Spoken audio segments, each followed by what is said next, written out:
Hello, my lovely friends. My name is Ava, and here are some Mafia romance recommendations.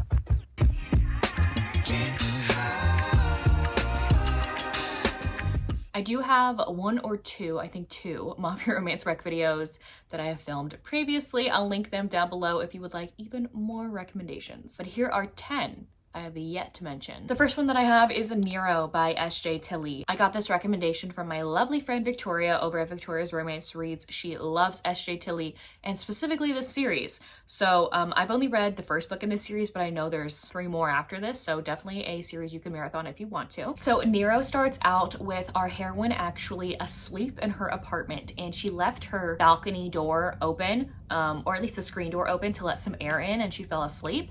And she's not on the first floor though. And she wakes up to find a man in her apartment. And she's like, how the hell did you get in here? That is Nero, our hero. And he is a part of the mafia world, and he may or may not have been trying to hide from someone and saw her door open and snuck right on in. From that moment, both of them are utterly captivated by one another. And by the time he leaves at the end of the night, the heroine cannot stop thinking about him, and she may or may not purposefully leave her balcony door open so that this dangerous mafia man can come back into her life. And she can't stop thinking about him, and vice versa. This man cannot stop thinking about our heroine. It has great plus size representation as well, where the heroine like loves herself, and I love seeing that. I really enjoy this mafia romance, and I can't wait to continue on with the series for sure. I have Run Up Posey Run by Casey Wells next. I feel like I'm like the last person and who's a mafia romance lover to read this one, but I actually read this one last month, and man, it was so good. Everyone said it was good. It was really good. So this book starts out with our two characters actually in a relationship. They are together. The hero is a very powerful mafia boss man, and the heroine is his girlfriend for all intensive purposes. Okay, and they have a very content life together. The hero gets an email of a video of the heroine doing something with another man. He's basically like threatening her, like, I can't believe you cheated on me, like, you better run as fast as you can away from this place, or when I find you, like, I am going to kill you. I can't believe you betrayed me. And she keeps saying, hey, look at the video. That is so old. I would never cheat on you. That was me when I was like in college. He will not listen. He's in full-on rage mode, is fully adamant that this woman cheated on him. He's not listening to her whatsoever. So the heroine does what he says and runs, books it, and goes under the radar, tries to get away from him. She is adamant that this man is going to hunt her down and kill her because he like fully believes that she cheated on him. So she goes underground, undercover basically, and off the radar. And when he realizes that he messed up, like, he takes a deeper look at this video and is like, yeah, her hair color is different and she looks way younger. I think I messed up. He goes like head on to try and track her down. We have a hero in here who is I think it's a sociopath. Like, please correct me in the comments if I'm wrong. It's either a psychopath or a sociopath where like you cannot feel emotions at all. I need to look that up to know the difference, honestly. And so the hero has like no concept of love. So when the hero finally does get in touch with her, because this is a romance book, you know, they're gonna get back in touch, right? She is like, hey, I want things to change. I don't want it to go back to the way that it was, because I actually wasn't really treated all that well. And he's like, what do you mean? You have all these things. Like, I provide you with so much. She goes, there is more to a relationship than things, than you providing me a stable life.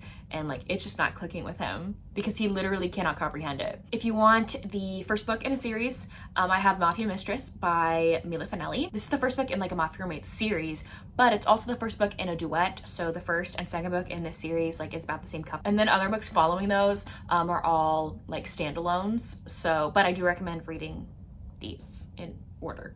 Just saying. But anyway, Mafia Mistress is the first book in a duet. The heroine is from a prolific mafia family in America. She's the daughter, and her dad is in a bind and has to agree to marry her to this guy who lives somewhere in Italy, I'm assuming. I can't remember off the top of my head. But one of like a very powerful mafia boss man in Italy is like, hey, I want your daughter to marry my son for a political alliance, and her dad has to agree. Like, you can't say no to this man. The heroine is so upset. She fights tooth and nail not to get a part of this marriage. But then the man that she is set to marry, she meets his father who arranged all of this. And man, she is so angry at him. And he is like, oh my gosh, I want her now for myself. So it's kind of like a fiance. It's a fiance's dad romance. So, but she has like no feelings for the fiance, so don't worry. This is a duet, so this one does end on a cliffhanger, and you have to read Mafia Darling to get the conclusion to these two characters' romance. I read His Tesoro by Emilia Rossi a few months ago. It released in 2024, and I can't wait for book number 2 to come out. I'm so excited. If you loved mafia romances with disability representation, look no further. The heroine has Ehlers-Danlos syndrome, or EDS, which is a sister condition to my own, so I really related to her.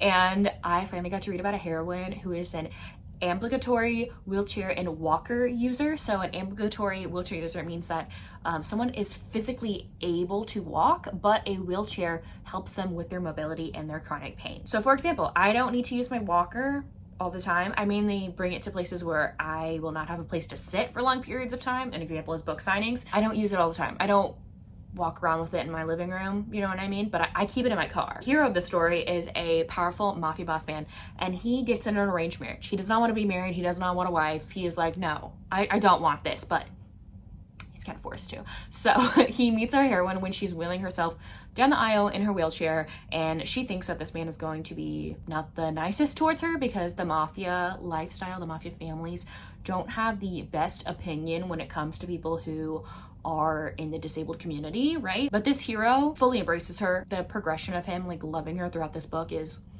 so good, so freaking good. He falls head over heels hard. So like it's definitely a she falls first, but then he falls harder type of book, if you know what I mean. If you want another dark romance duet, I have Breaking Haley, and then the second book is Saving Haley. Breaking Haley starts out with our hero. I think he's in his like early 20s, I want to say, but he is the son to a mafia dom, and his dad tells him, hey, your sister is dead.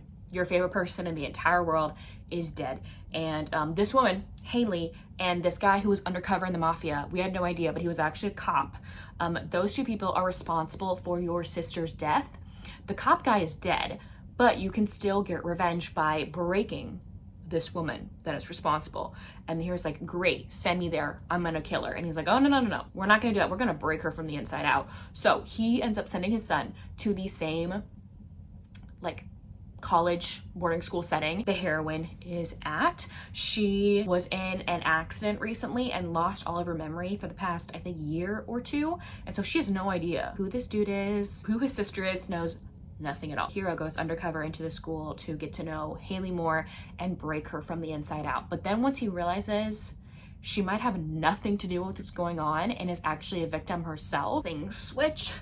So if you want like a dark academia setting, I definitely recommend Breaking Haley. I have 3 books to mention from the same series. These are technically all standalone mafia romances that you can read. I like reading them in order though. But this is book number 7, a part of the Imperfectly Imperfect series by Neva Altaj, Burned Dreams. This is a bodyguard romance. The hero of this story, his wife is dead. This very powerful guy, mafia boss man from a rivaling family, ended up being responsible for his wife's death. And he's like, you know what? I am going to get revenge. He finds out that he's married, and so he goes undercover and becomes that woman's bodyguard and is going to seek revenge in the same way that his villainous archenemy did and kill his wife. Then he learns that the heroine, the wife, is just as much of a victim as his wife was, and she is not in that marriage willingly. And so yeah, it's a forbidden romance between the heroine and her mafia bodyguard. And then book number 8 is Silent Lies, which is an age gap arranged marriage romance. These two characters are from rivaling mafia families. They get put in arranged marriage. Its opposites attract also.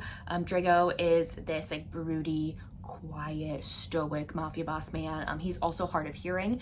I think he is fully deaf in one ear and then partially deaf in another. And the heroine is this bright, loud girl, kind of like a very spare person, a part of her mafia family. She likes to make herself look loud and colorful by wearing loud and colorful outfits, right? And when they first meet at a club, before they even know that they're going to get married to each other, they both find the other person fascinating because they are not like that at all. Like, they're not like each other at all. And then my other Neva Altaj book I have to recommend is Darkest Sins, which, oh, this this one is so stinking good. This is a stalker romance, okay? It starts out with our heroine. She is a vet tech. She works at a vet clinic. She is locking up for the night and she finds a man bleeding out in an alleyway, and she decides to save his life, bring him to the vet clinic and stitch him up. That is our hero. He got ambushed and almost killed by someone in the mafia.